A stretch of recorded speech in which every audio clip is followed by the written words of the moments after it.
आज की क्लास में हम कुछ टॉपिकल क्वेश्चंस डिस्कस करेंगे और ये D4024 से रिलेटेड है, जिसमें हमारा फोकस होगा नंबर्स, फंक्शंस, मैट्रिसेस, अलजेब्रा और मेंसुरेशन के कुछ क्वेश्चंस के ऊपर।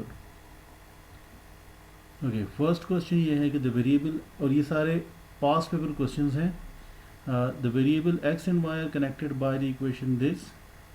Some corresponding values of x and y are given in the table below.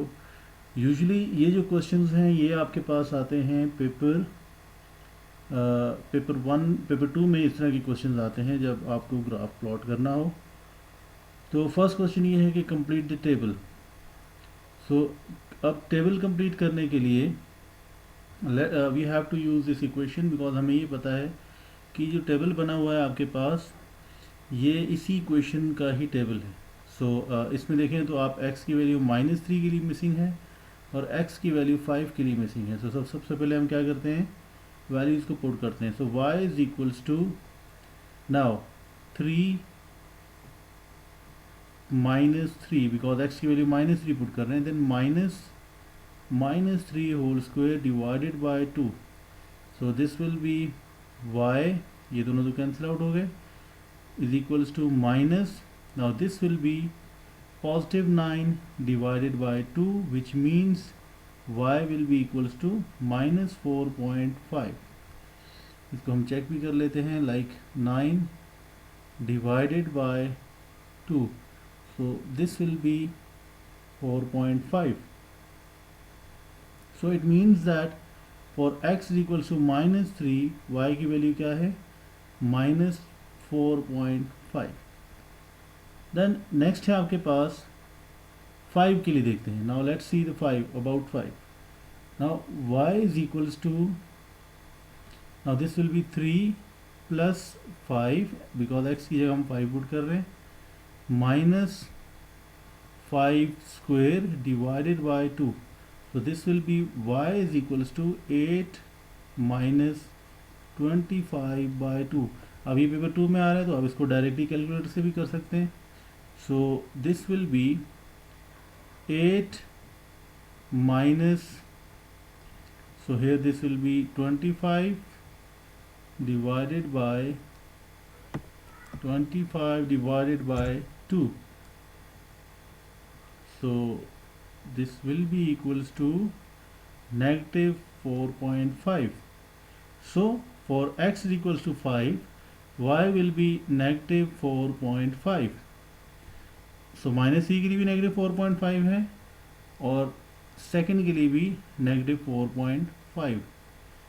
अब हम इसको सेकंड पार्ट में ये है कि अब इसको हम प्लॉट करेंगे।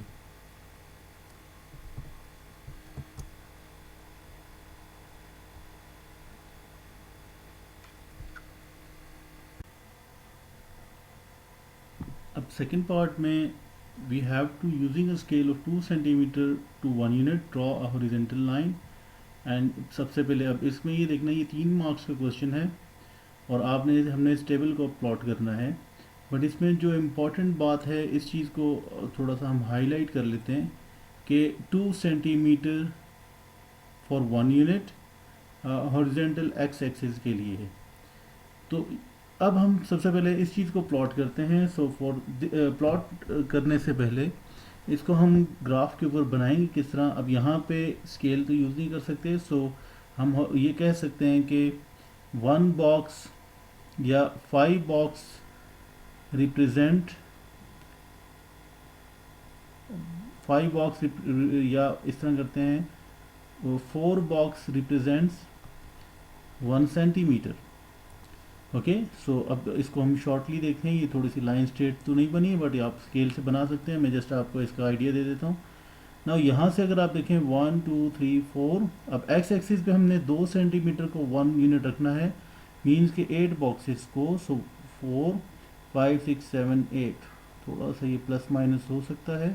Let me change the colour first ताकि ये आपको क्लियर रहे। सो 1 unit and then 1 2 3 4 5 6 7 8, so 2, then 1 2 3 4 5 6 7 8, 3, again देखें तो this will be 4, and then this will be 5. Similarly on negative side, so this will be -1, this will be -2, and this will be -3. Similarly अब हम second को देखें. So 1 centimeter to represent 1 unit on y-axis, vertical on y-axis. So now इसमें अब ये देखें, so यहाँ से अब 4 units का एक बॉक्स होगा.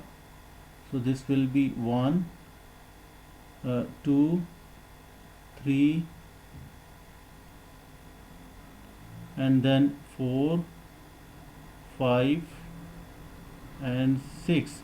So y-axis पे हम 4 boxes का 1, 2, 3, 4, 5 and 6.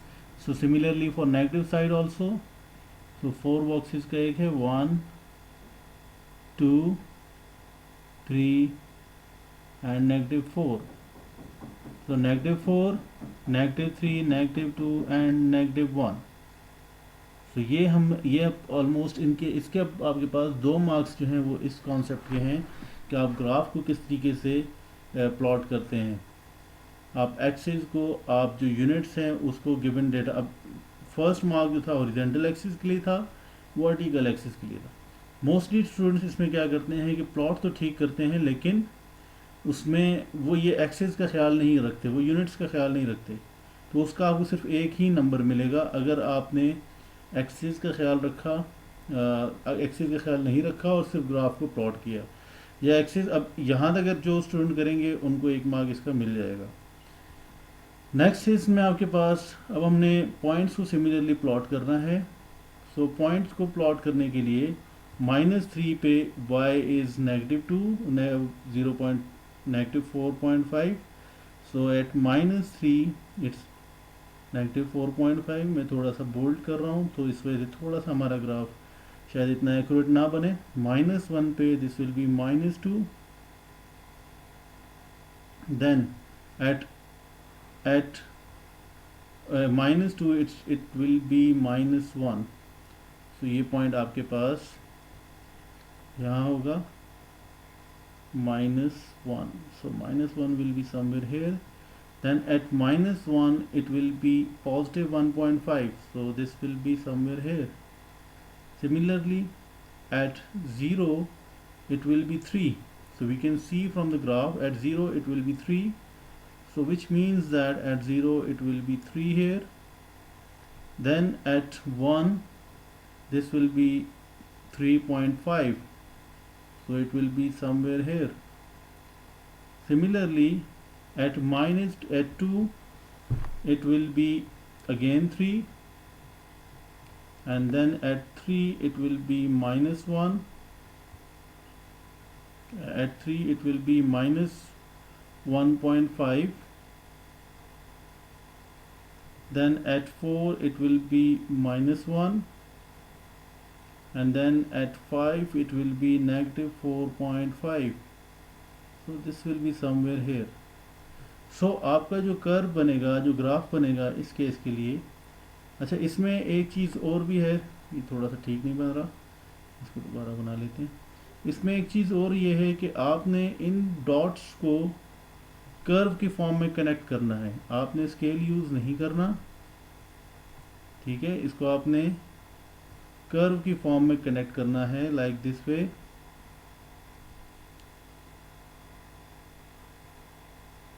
तो हम इसको जस्ट आपको एक रफ सा एक आइडिया दे दूँ आपको.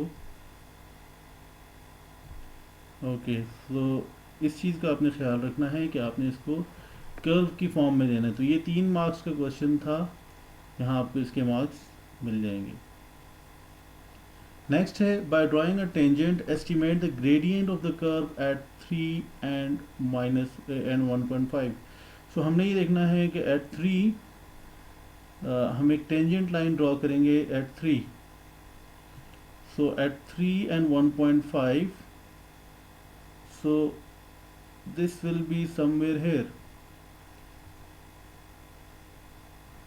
सो अगर हम इसको ये कर्व को देखें, सो ये आपके पास पॉइंट कुछ इस तरीके से बन रहा है। और जो आपके पास टेंजेंट लाइन बनेगी, टेंजेंट लाइन आपके पास एक स्ट्रेट लाइन आपने ड्रॉ करनी है। थोड़ी सी एक्यूरेट नहीं बनी, बट फिर भी आपको आइडिया हो रहा होगा। तो एक पॉइंट तो आपने चूज करना है जो आपको गिवन है 3 and 1.5। सेकेंड पॉइंट आपने चूज करना है, कोशिश ये प्रेफर, वैसे तो आप कोई भी इस लाइन, टेंजेंट लाइन बेसिकली आपके पास क्या है, it is a straight line which touches the curve eight one point. वो एक पॉइंट जो है वो ये होगा। सो इसका मतलब ये है कि 3 और 1.5 इसी लाइन के ऊपर लाई कर रहा है। सेकेंड पॉइंट आप कोई भी चूज़ कर सकते हैं। सो मैं आपको हमेशा प्रेफर यही कहूँगा कि आप इसको चूज़ करें जो जिस पॉइंट पे वो एक्स एक्सिस को या वाई एक्सिस को टच कर रहा है।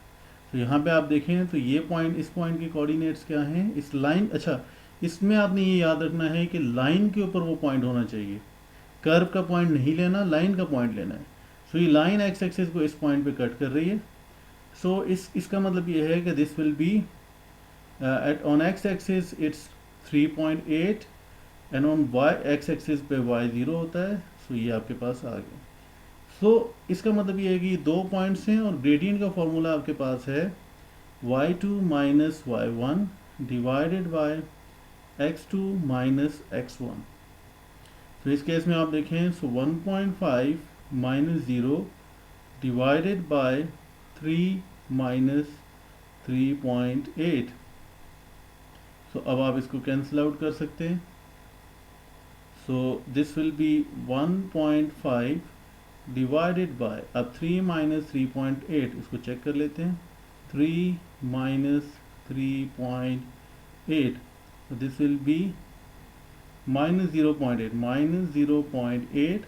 so हम इसको फर्दर क्या कर सकते हैं, so this will be इसको हम चेक कर लेते हैं। so 1.5 divided by 1.5 divided by minus 0.8, so this will be equals to minus 1.875। सो ये आपका फाइनल आंसर होगा। एक बात याद रखें कि थोड़ा बहुत मार्जिन आपको ग्रेडियंट में मिलता है, बिकॉज इसमें अगर आप आंसर आपका डिफरेंट भी आ रहा है, फ्लक्चुएट कर रहा है थोड़ा सा, उसके आपको मार्क्स मिलते हैं। So basically this will be equals to 1.88। So this will be the final answer. कोशिश किया करें कि आंसर को आंसर की स्पेस में लिखा करें। नेक्स्ट है आपके पास the point of intersection of the graph this and line this are the solution of the equation this. Now this is a very tricky but very simple part. इसमें usually आप graph से अगर इसको solve करेंगे, attempt करेंगे, तो आप problem में रहेंगे। तो इसलिए बड़ा ही इसका सिंपल सा सॉल्यूशन है। और ये मार्क्स ही आप देख रहे हैं, इसके 1 मार्क का क्वेश्चन है। सो इसमें अगर आप देखें तो आपने y इज इक्वल्स टू के, y इज इक्वल्स टू के, सबसे पहले तो हम इस इक्वेशन को थोड़ा सा रीअरेंज करते हैं। अगर हम इसमें एलसीएम लें, तो इसका अगर हम एलसीएम लें, so this will be equals to y is equals to 6 plus y is equals to 6 plus 2x minus x square whole is divided by 2। Then आप इसको फर्दर सिंप्लीफाई करें। सो ये आपके पास क्या बन जाएगा, 2y is equals to 6 plus 2x minus x square. अब अगर हम इसके साथ कंपेयर करें, इस फॉर्म के साथ कंपेयर करें, तो यहाँ पे 10 है और यहाँ पे 6 है, बाकी ऑलमोस्ट ही सेम है। तो हम इसको क्या कर सकते हैं, हम लिख सकते हैं 2y plus 4 6 plus 4 plus 2x minus x square. तो यहाँ से आपके पास ये फॉर्म क्या बन जाएगी, 2y plus 4 is equals to 10 plus 2x minus x square. अब देखें तो ये दोनों फॉर्म्स क्या हैं, ये सेम है। इसको मैं थोड़ा इस साइड पे लिख लेता हूँ ताकि आपको क्लियरिटी रहे। 2y plus 4 is equals to 10 plus 2x minus x square. अब यहाँ से हमें ये पता था कि आपके पास ये सारा किसके इक्वल है, 0 के इक्वल है। तो हम इसको लिख सकते हैं 2i plus 4 is equals to 0। अब y is equals to k के इक्वल है, सो इसको सिंप्लीफाई करें, so 2k is equals to -4 and then hence we can say that k will be equals to -2। अब ये -2 किस तरह आ रहा है, इसमें k is equals to -4 divided by 2 and then ये आपके पास k इज इक्वल्स टू -2। तो यहाँ पे आपके पास this will be the final answer, k की वैल्यू निकाल दी। ऑल दो कि ये मेथड आपको लेंथी लग रहा है इस केस में, बट ये है कि this is the most easiest वे और ये हर जगह अप्लाई होगा। आपके जितने भी क्वेश्चंस, ये जो सेकंड लास्ट और सेकंड लास्ट पार्ट होते हैं, इसमें ये यूज़ होगा। नेक्स्ट है आपके पास by drawing y is equals to k on your graph find the solution of the equation. अब हमें ये पता चल गया कि k इज इक्वल्स टू -2 था और k किसके इक्वल है, y के इक्वल है, विच मीन्स दैट हमने एक लाइन ड्रॉ करनी है y इज इक्वल्स टू -2 और हेंस हमने इसका सॉल्यूशन फाइंड करना है। सो अब सॉल्यूशन का मतलब सबसे पहली चीज़ ये है कि कमांड वर्ड, अगर ये कमांड वर्ड आप सबसे इम्पोर्टेंट चीज़ है कि the word solution. Now solution means कि आपने जब भी सॉल्व का वर्ड होगा या सॉल्यूशन फाइंड करना होगा, इसका मतलब ये होता है कि आपने अननोन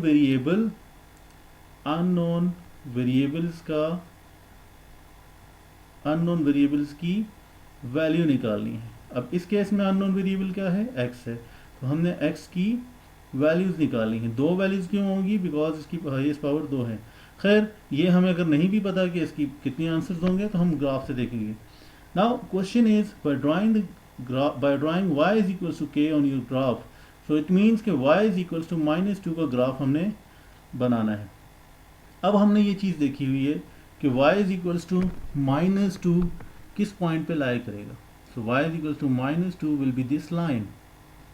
ये आपके पास this line will show you, this line will represent y is equals to -2, y is equals to -2।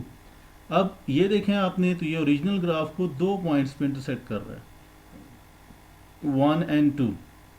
सो आपने इसकी, हमें क्योंकि हम इंटरेस्टेड हैं सिर्फ x की वैल्यूज़ में, तो हम इसकी कॉरेस्पॉन्डिंग वैल्यूज़ देख लेंगे। सो एक आपके पास -2.2 आ रही है और सेकेंड अगर इसकी कॉरेस्पॉन्डिंग वैल्यू आप देखें, so this will be equals to ये 4.4। सो यहाँ से आपके पास x की जो 2 वैल्यूज़ आ रही हैं, that is -2.4 and 4.4। So this will be the solution. और इन दोनों के आपके पास इसकी जो स्पेस है, ये आपको फाइनल आंसर है, उसके 2 मार्क्स हैं। तो अगर इसमें भी आपको थोड़ी सी रेंज गिवन होती है, आपने सिर्फ वर्किंग अपनी शो करनी होती है। प्रीवियस के मार्क्स देख सकते हैं, 2 मार्क्स का क्वेश्चन है ये। नेक्स्ट है आपके पास this is the sketch of the graph this. अब की पॉइंट्स जो हैं वो आपने हाईलाइट करने हैं। ये आपके पास है, बेशक पेंसिल से हाईलाइट कर लीजिए। The graph passes through the points 0, 4 and 2 and 36। अब इसमें हमने, अब हम एक चीज़ याद रखिए कि अगर आपको किसी भी इक्वेशन का कर्व गिवन हो या इक्वेशन गिवन हो, इसका मतलब ये है कि इसके ऊपर जितने पॉइंट्स हैं वो इसको सेटिस्फाई करेंगे। Now what does it mean, it mean कि अब write down the value p। अब फॉर एग्जांपल हम फर्स्ट पॉइंट को पुट करते हैं। फर्स्ट पॉइंट के कोऑर्डिनेट्स हैं 0 and 4। सो y एक्सिस क्या है, 4। सो 4, अब हमें इक्वेशन क्या थी, p a power x। So y की वैल्यू क्या है, 4 is equals to p a power x की वैल्यू क्या है, 0। सो हमें ये पता है anything power 0 is equals to 1, which means that 4 is equals to p into 1 and then further we can say p is equals to 4। तो यहाँ पे आपका इसका आंसर क्या होगा, 4। सेकेंड पे आ जाएं। सेकेंड में ये find the value of a। अब इसमें y is equals to p a power x था और हमें सेकंड पॉइंट भी गिवन है यहाँ पे 2 एंड 36, 2 एंड 36 ये कोऑर्डिनेट्स हैं, x कोऑर्डिनेट 2, 36 2 और y coordinate 36। So 36 is equals to p की वैल्यू हमने फाइंड कर ली है 4 a power x। So a power now x is 2। अब हम इसको फर्दर सिंप्लीफाई करें, so this will be 36 divided by 4 is equals to a square. और अगर हम इसको देखें so 36 divided by 4 is equals to 9। So 9 is equals to a square, which means that अब हम यहाँ से क्या कर सकते हैं, take square root on both side. So square root of 9 is equals to a square. So ये cancel out हो गया और let's see square root of 9, so this will be equals to 3, so 3 is equals to a, or we can say a is equals to 3, so this will be the final answer। ये steps आपको इसमें ये ज़्यादा इसलिए लग रहे हैं because मैंने थोड़ा सा ज़्यादा इसको एक्सप्लेन किया है, अदरवाइज़ ये इतना लेंथी इसकी वर्किंग नहीं है। आपने सिंपली फर्स्ट पॉइंट पुट किया and then second point put करें। नेक्स्ट है आपके पास सेम ग्राफ जो है passes through the point this. So इसका मतलब ये, अब हम इस पॉइंट को पुट करेंगे, find the value of q। अब y is equals to p a power x था, y की वैल्यू इस केस में क्या है q is equals to p की वैल्यू हमने फाइंड की थी 4 एंड देन a की वैल्यू क्या थी आपके पास, अभी हमने यहाँ पे देखा था a is equals to 3। So 3 power now x की वैल्यू 4 है। तो अब हम देखें, so this will be equal to, हम डायरेक्टली फाइंड कर लेते हैं, 3 power 4 multiply by 4। So the final answer will be q will be equals to 324। So 324 will be the final answer. I hope कि ये फंक्शंस का question ये clear है। इसमें हमने सारे एस्पेक्ट्स को टच किया है और ये सारी आप इसकी वर्किंग देख सकते हैं। पहले हमने ग्राफ को प्लॉट किया, इसमें इस चीज़ का ख्याल रखना है आपने। एंड देन सेकंड पार्ट में हमने सिंपल ग्रेडियंट फाइंड करना था, उसमें आप कोई भी पॉइंट यूज़ कर सकते हैं। थर्ड में हमने k की वैल्यू फाइंड करनी थी। फोर्थ पार्ट में हमने सॉल्व करना था यूजिंग द ग्राफ। और फिर ये क्वेश्चन अब फंक्शंस के पेपर 2 में इसी तरह के ही क्वेश्चंस आते हैं, इससे हट के आपको कोई क्वेश्चन फंक्शन के पेपर 2 में नहीं आएगा, इसलिए इसका कॉन्सेप्ट समझें। फिर भी अगर आपको कोई क्वेश्चन हो तो फिर आप कमेंट सेक्शन में पूछ सकते हैं। सेकंड क्वेश्चन है आपका टॉपिक मेंसुरेशन से, और मेंसुरेशन में हम अब ये क्वेश्चन को समझें ज़रा और कोशिश किया करें कि कीवर्ड्स को हाईलाइट कर दिया करें। नाउ सेक्टर OAB ये एक सेक्टर गिवन है with the radius 8 plus r plus 4। its area is the same। now the area of the sector is the same as the area of the circle with radius r centimeter। now इस statement को हम थोड़ा सा अगर यहाँ लिख लें, first question में ये है कि show that r square minus 4r minus 8 is equals to 8। अब हमने ये प्रूव करना है और हमें इसके लिए गिवन डेटा, ये कमांड वर्ड इसमें क्या है, जो गिवन आपको कंडीशन है वो ये है, और कमांड वर्ड इसमें क्या है कि शो दैट। अब अगर आप इसमें सॉल्व करने लग गए, आर की वैल्यू निकालने लग गए, जो कि मोस्टली स्टूडेंट इस क्वेश्चन में ये करते हैं, तो इसका मतलब ये होता है कि आप रेलेवेंट वर्किंग नहीं कर रहे।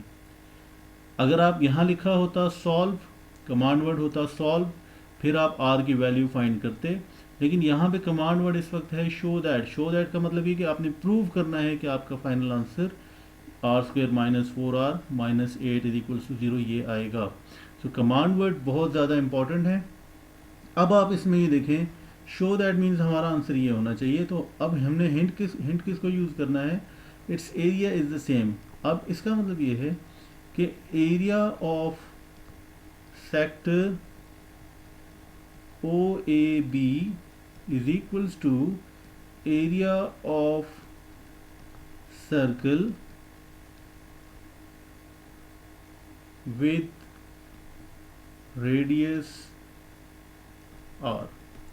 अब हमें ये पता है कि सेक्टर के एरिया का फॉर्मूला क्या है, theta divided by 360 into 2 pi r. अब इस केस में आर आपके पास क्या है, r+4। इस सेक्टर का रेडियस कितना है, r+4। तो हम इसकी जगह r+4 ही लिखेंगे, इज इक्वल्स टू, फर्दर हम ये देखें, ओके एक इसमें यहाँ मिस्टेक हमसे हुई है, इसको ज़रा थोड़ा सा करेक्ट कर लेते हैं। सेक्टर का एरिया का फॉर्मूला यूज़ करना है, आर्क लेंथ का नहीं यूज़ करना। सो एरिया का फॉर्मूला है पाई आर स्क्वेयर। सो पाई की वैल्यू इसमें पाई, बल्कि पहले हम फॉर्मूला लिख लेते हैं पाई आर स्क्वेयर, और सर्कल का एरिया का फॉर्मूला क्या है, पाई आर स्क्वेयर, सिंपल। नाउ अब वैल्यूज पुट करें। अब सेक्टर का एंगल कितना है, 120। सो 120 डिवाइडेड बाय 360 इंटू पाई। अब आर की वैल्यू आपके पास क्या है, आर कोशिश किया करें ब्रैकेट्स यूज़ कर लिया करें, आपकी वर्किंग में कभी गलती नहीं होगी।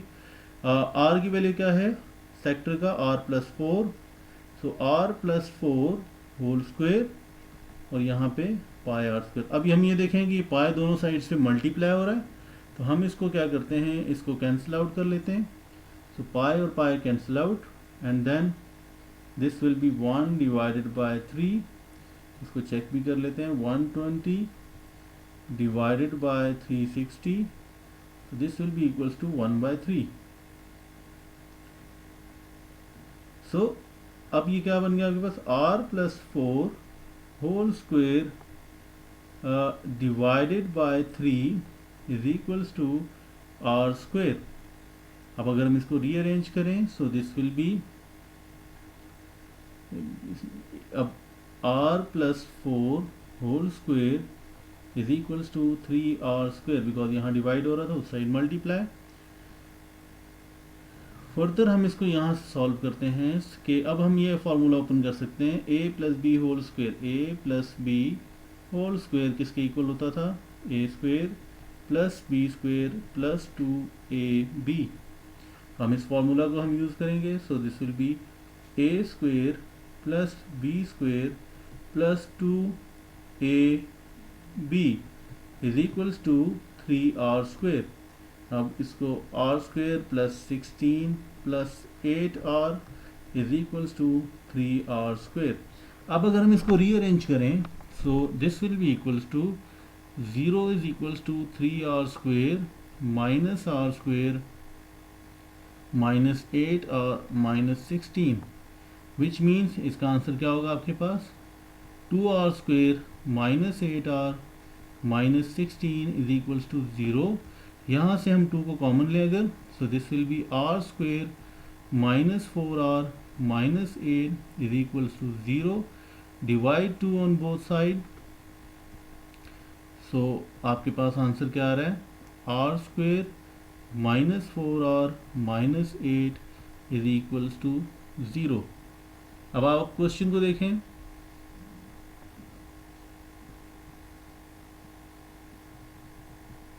ये ही हमने प्रूव करना था कि r स्क्वेयर माइनस 4r। सो आप यहाँ पे इसको देख सकते हैं कि ये ही आपका, ये आपने प्रूव कर दिया, r square minus 4r minus 8, यही आंसर आ रहा है आपका। आई होप कि इसका कॉन्सेप्ट आपको क्लियर है, और ये सारी वर्किंग आपके सामने है, और वर्किंग को कोशिश मैंने की है कि एक एक स्टेप को डिटेल में करूँ ताकि आपको कन्फ्यूजन ना हो।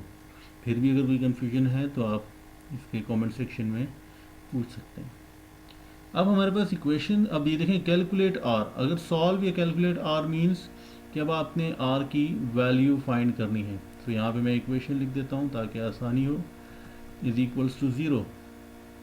अब यहाँ पे आपके पास जो कीवर्ड है वो है आपकी कमांड वर्ड है, वो है आपके पास calculate. Calculate means you have to find the value of R. अब इसको r की वैल्यू फाइंड करने के लिए हम मिड टर्म ब्रेकिंग को भी यूज़ कर सकते हैं, कंप्लीटिंग स्क्वायर फॉर्म को भी यूज़ कर सकते हैं, और क्वाड्रेटिक फार्मूला को भी यूज़ कर सकते हैं। तो अब हम इसमें कोशिश करते हैं, इसको हम क्वाड्रेटिक फार्मूला से सॉल्व करते हैं। तो सबसे पहले क्वाड्रेटिक फार्मूला आपके पास क्या है, क्वाड्रेटिक फार्मूला ये है कि अगर आपके पास इक्वेशन हो A X square plus B X plus C is equals to zero, तो अननोन वेरिएबल जो होगा, लाइक इस केस में अननोन वेरिएबल एक्स है, तो this will be equals to minus B plus minus square root of b square minus 4ac divided by 2a। तो अब हम अपने क्वेश्चन को देखें तो इसमें आपके पास अननोन वेरिएबल क्या है। कोशिश किया करें कि अपने ए बी और सी की वैल्यू को पहले लिख लें ताकि आपके पास मिस्टेक ना हो। सो ए की वैल्यू क्या होगी, यहाँ से देखें तो जो भी एक्स स्क्वेयर का कोफिशिएंट है वो आपके पास ए की वैल्यू है। So A is equals to 1 and B is equals to -4। इसमें आपने इस नेगेटिव साइन को नहीं भूलना, ठीक है। अक्सर स्टूडेंट्स 4 को कंसिडर करते हैं। जो भी आर का कोफिशिएंट है वो बी की वैल्यू है। So B is equals to -4 and C is equals to -8। अब हम सिंपली इसको प्लॉट पुट कर देंगे, लेकिन एक चीज़ का ख्याल रखना है कि हमारे क्वेश्चन में अननोन वेरिएबल आर है। So R is equals to, यहाँ एक्स नहीं लिखना आपने क्योंकि यूजुअली फॉर्मूले में एक्स होता है तो आप एक्स ही यूज़ करते रहते हैं। सो अननोन वेरिएबल जो भी होगा उसको यूज़ करना है। सो इस केस में आर है। So R is equals to minus B plus minus, अच्छा यहाँ पे आपने प्लीज़ शॉर्टकट नहीं करने आपने, बिकॉज जब शॉर्टकट करते हैं तो फिर आप मिस्टेक, कैलकुलेशन की मिस्टेक करते हैं। B square -4ac divided by 2a। अब a की वैल्यू क्या है, 1 है। ओके, अब हम इसको सिंप्लीफाई करें। So r will be equals to 4 plus minus, now this will be 16 plus, now 8 4 ज़ा, अगर हम यहाँ से देखें so 4 multiply by 8, so this will be equals to 32 divided by 2। इसको हम फर्दर देखें तो 4 plus minus 48 whole is divided by 2। अब हम डायरेक्टली इसके कैलकुलेटर पे वैल्यू फाइंड कर लेते हैं। So r is equals to, एक दफ़ा आप प्लस के साथ लिखेंगे 48 डिवाइडेड बाय 2 और एक दफ़ा आप इसको माइनस के साथ लिखेंगे 48 divided by 2।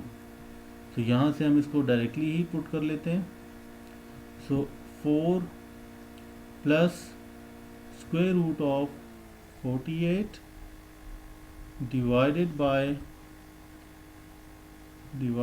2। So this will be equals to, इसको हम डेसिमल में कन्वर्ट करते हैं। So r is equals to 5.46। एक तो ये है आपके पास, और सेकंड है आपके पास r इज इक्वल्स टू,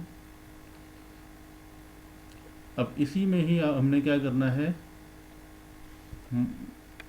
इसी में ही हमने एडिट करके इसको हम माइनस की फॉर्म में लिख लेंगे।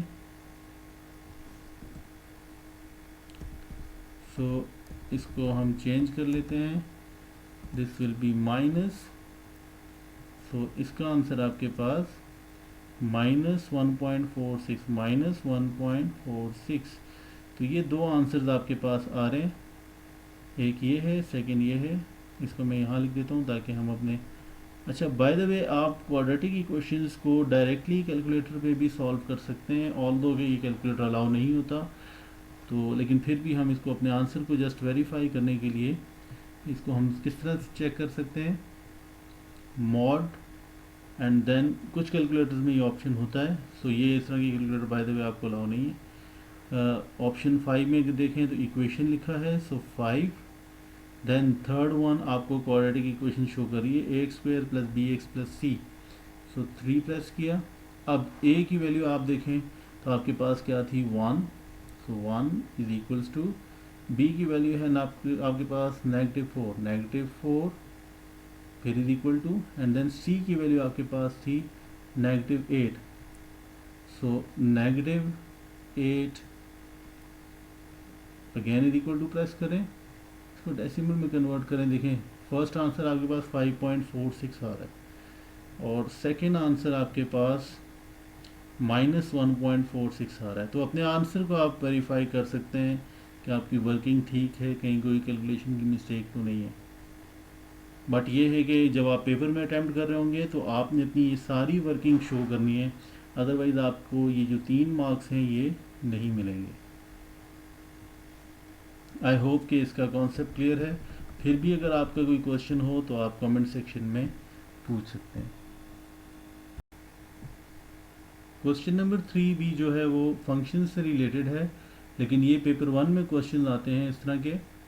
सो फर्स्ट क्वेश्चन ये है कि f of x equal to this find this. तो इसमें हमने ये चीज़ समझी थी कि हमेशा आपने जो भी अननोन वेरिएबल होगा, जो भी ब्रैकेट के अंदर चीज़ होगी, उसको आपने रिप्लेस करना है। लाइक अगर आपको फाइंड करना हो एफ ऑफ ए, तो आपने सिंपली क्या करना है, पूरी इक्वेशन के अंदर जहाँ जहाँ पे एक्स था उसको आपने ए से रिप्लेस कर देना है। तो ये बहुत ही बेसिक सा कॉन्सेप्ट है और बहुत फ्रीक्वेंटली ये क्वेश्चंस आते हैं पेपर में। लाइक अगर आपको एफ ऑफ 2 फाइंड करना हो तो 2 माइनस 3 इंटू 2, तो जहाँ जहाँ एक्स था उसको आपने रिप्लेस कर दिया। So F of 2 is equals to this. इसके बाद फर्दर आपने कुछ भी नहीं करना, बिकॉज मोस्टली क्या करते हैं 2 को इस साइड डिवाइड करते हैं और एफ की वैल्यू फाइंड करते रहते हैं। हालांकि क्वेश्चन में क्लियर लिखा है कि फाइंड एफ ऑफ -5। अब इस केस में देखें तो एफ ऑफ एक्स आपके पास क्या है, 2 minus 3x। So F of -5 क्या होगा आपके पास, 2 minus 3 into -5। So F of -5 will be equals to 2 plus 15, which means 17. So 17 will be the final answer. I hope कि इसका ये कॉन्सेप्ट आपको क्लियर है। सेकेंड है आपने इन्वर्स फाइंड करना है। सो इन्वर्स के लिए सबसे पहले मैं यहाँ इक्वेशन लिख लेता हूँ, f of x is equals to 2 minus 3x। So that is y 2 minus 3x। Okay, अब आपने इन्वर्स फाइंड करना है। तो इन्वर्स के 3 स्टेप हैं। पहला ये है कि आपने इसको रिप्लेस करना है with y, so 2 minus 3x। Next step आपका ये है कि आपने x को सब्जेक्ट बनाना है। सो x को सब्जेक्ट बनाने के लिए सिंपली हम क्या कर सकते हैं, so y plus 3x is equals to 2 and then 3x is equals to 2 minus y and then x will be equals to 2 minus y divided by 3।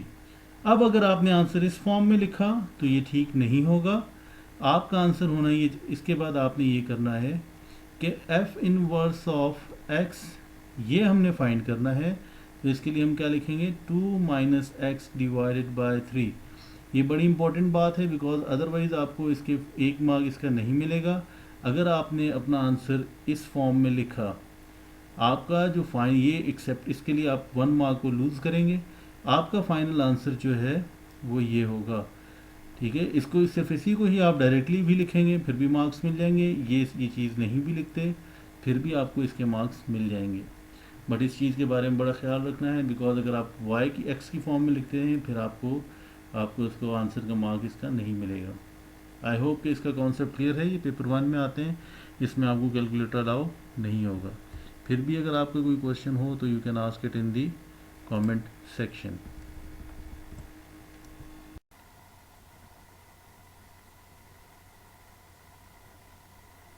Next question है क्वेश्चन नंबर 4 और question number 4 भी हमारे पास mensuration से है। Okay, O A B is a sector of a circle, centre O and radius 10 centimetre और angle आपको given है 72 degrees and C is the point on the arc A B such that O C bisect O A B.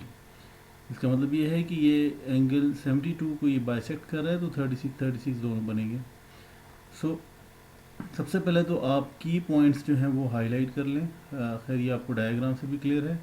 And then आपको ये पता है कि इसका radius आपके पास 10 है। अगर रेडियस 10 है इट मीन्स कि आपके पास ये लेंथ भी आपके पास 10 होगी।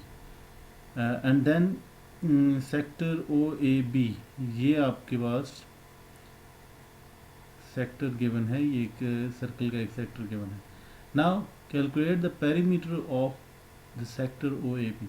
सबसे पहले तो यहाँ कमांड वर्ड देखें। कमांड वर्ड आपके पास क्या है, कैलकुलेट एंड देन हमने पेरीमीटर फाइंड करना है, perimeter of sector O A B. अच्छा, अब पेरीमीटर क्या होती है? Sum of all the sides. अब दो साइड्स तो हमें पता है सेक्टर की, ये लेंथ भी पता है और ओ ए भी पता है हमें क्या है, वो है आपके पास 10, एंड ओ भी आपको पता है, वो है आपके पास 10। अब arc length, arc A B का नहीं पता हमें, तो अब इस ये जो आर्क है आपके पास, ये जो साइड है आपके पास, इसकी लेंथ हमने फाइंड करनी है। तो आर्क लेंथ का हमारे पास फॉर्मूला क्या है? Arc length is equals to theta divided by 360 into 2 pi r. यानी कि सर्कल के एरिया को अगर आप एंगल डिवाइड बाय 360 के साथ मल्टीप्लाई कर दें तो आपके पास वो आर्क लेंथ आती है। सो इसको हम सिंप्लीफाई करें, so this will be equals to 72 divided by 360 into 2 pi. अब आर आपके पास क्या है? इसमें आर रेडियस है जो कि 10 के इक्वल है, so this will be equals to 10। अब हम इसको डायरेक्टली कैलकुलेटर पे भी कर सकते हैं और हम इसको कैलकुलेटर ही यूज़ करेंगे।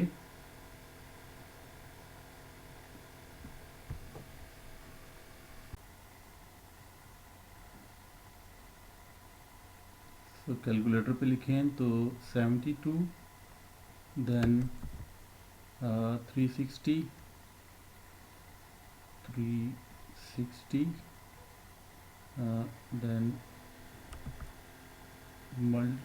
bracket start 2 shift and pi r, and radius is, we know that the radius is 10, bracket close, second bracket close. So this will be equals to 4 pi. So we can write it as 12.56 or 12.57. So 12.57. Now as we can see here that we have to find out the perimeter. So perimeter of this sector will be equals to 12.57, because this arc length is 12.57 plus 10 plus 10. So if we add plus 10 plus 10, so this will be equals to 32.56.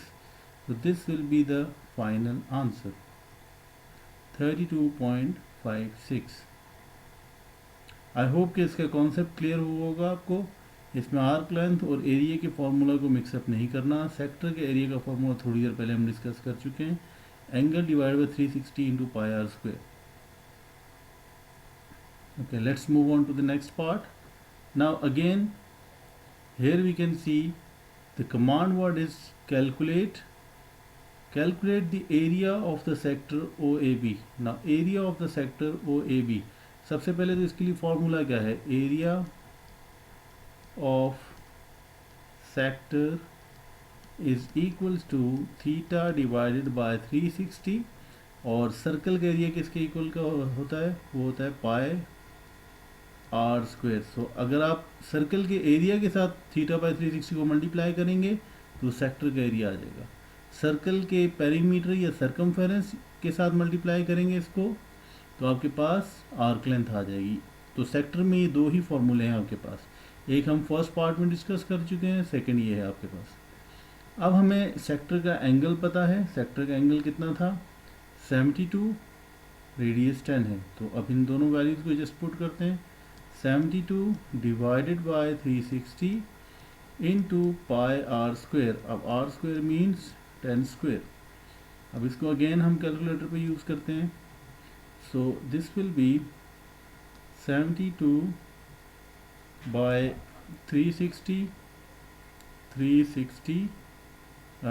into, अच्छा इस चीज़ का ये ख्याल रखना है आपने कि जो ब्रैकेट है ये ब्रैकेट डिनोमिनेटर में अब आ रही है, तो आपने ब्रैकेट यहाँ स्टार्ट करनी, into shift pi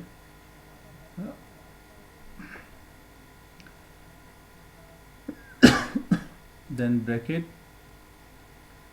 10 square bracket close. Now this will be equals to 20 pi, or we can say that the area will be equals to 62.83, or in other words we can say that this will be equals to 20 pi. तो ये हमारा final answer होगा 62.83. आई hope कि इसका concept clear है. Now the next part is calculate the total area of the total shaded area. So command word is calculate. So calculate means ke we have to find out the area, we have to find out the value and value of total shaded area. तो सबसे पहले तो हम example को दोबारा जाएं. Shaded area कौन सा है, आपने सिर्फ ये एरिया फाइंड करना है, जो आपके पास शेड हुआ हुआ है ये एरिया आपने फाइंड करना है. अब इसके लिए बड़ी सिंपल सी बात यह है कि आपके पास, हमने स्टार्ट में एक पॉइंट यहाँ पे था कि O C bisect angle A O B, तो इसका मतलब ये है कि ये एंगल भी 36 है और ये एंगल भी 36 है. सो अब हमने ये करना है कि सेपरेटली दोनों की आर्क लेंथ फाइंड करेंगे और उसमें से ट्राइंगल का एरिया माइनस कर देंगे. तो सबसे पहली चीज़ तो ये है कि आपके पास एज वी कैन सी कि ये ओ से सी की लेंथ भी आपके पास 10 ही होगी, बिकॉज ये भी रेडियस ही है. सो अब फर्स्ट ट्राइंगल का एरिया अगर हम यहीं पे फाइंड कर लें, फर्स्ट का एरिया अगर हम फाइंड करें, एंगल 36 है. सो एरिया ऑफ ट्राइंगल्स, अब ये दोनों ट्राइंगल्स के लिए 1/2 into adjacent sides into sine of their included angle. अब एंगल आपके पास कितना है, 36 है. और एक चीज़ और देखें तो आपके पास दो ट्राइंगल्स इन्वॉल्व हैं, इसीलिए इसको मल्टीप्लाई बाय 2 कर देंगे, तो ये आपके दोनों ट्राइंगल्स का एरिया आ जाएगा. तो ये इसको सिंप्लीफाई करें तो ये दोनों तो कैंसिल आउट हो गए, एंड देन बाकी हम कैलकुलेटर पे सिंप्लीफाई करें तो sign of 36 multiply by 10 multiply by 10, so this will be equals to 50. now ये अब हमारे पास एंगल एरिया फाइंड कर लिया हमने इस सारे पोर्शन का. अब हम सेक्टर का एरिया देखें तो फर्स्ट में आपके पास सेक्टर का एरिया क्या होगा, एरिया ऑफ सेक्टर्स, और बल्कि एरिया ऑफ द सेक्टर हम प्रीवियस में फाइंड कर चुके हैं. वो था आपके पास एरिया, हम अभी देख लेते हैं, area of the sector O A B, वो था 62.83. So area of sector is equals to 62.83. ये हम प्रीवियस पार्ट में फाइंड कर चुके हैं. और दोबारा भी अगर हम देखेंगे तो यही प्रोसेस था आपके पास कि θ/360 इंटू पाई आर स्क्वायर, और ये हमने वैल्यू 72 को यूज़ किया, एंड बिकॉज ओवरऑल एरिया आपके पास ये है. Now area of the shaded region. अब शेडेड रीजन का एरिया क्या होगा, ये देखने के लिए हम ये देखें कि यहाँ पे आपको नज़र आ रहा है कि जो ट्राइंगल्स का एरिया था या जो सेक्टर का एरिया, कंप्लीट सेक्टर का एरिया था, उसमें से आप ट्राइंगल के एरिया को माइनस कर दें तो आपके पास शेडेड रीजन का एरिया आ जाएगा. सो सेक्टर का एरिया माइनस शेडेड रीजन का एरिया. सो ये अगर हम कैलकुलेट करें so we can say that 62.83 minus, so the answer will be 12.83. this will be the final answer. I hope कि इसका कॉन्सेप्ट आपको क्लियर है. और इसके बाद जो हमारे पास क्वेश्चंस हैं वो हम पार्ट सेकंड में डिस्कस करेंगे. I think that is it for today. So ये हमारा फर्स्ट पार्ट का एंड है, और इसमें हमने जो मेन फोकस था वो हमारा था फंक्शंस और मेंस्ट्रुएशन पे. तो ये पार्ट 1 का एंड है. इसमें आपको जितने हमने क्वेश्चन डिस्कस किए ये पास्ट पेपर के क्वेश्चन थे, और ये ऑलमोस्ट इसके मेंसुरेशन का नहीं लेकिन फंक्शंस के ये सारे एस्पेक्ट्स को ये कवर कर रहा था, पूरे कंटेंट को ये कवर कर रहा था। तो इसमें अगर आपको कोई क्वेश्चन हो तो आप कमेंट सेक्शन में पूछ सकते हैं। So thank you.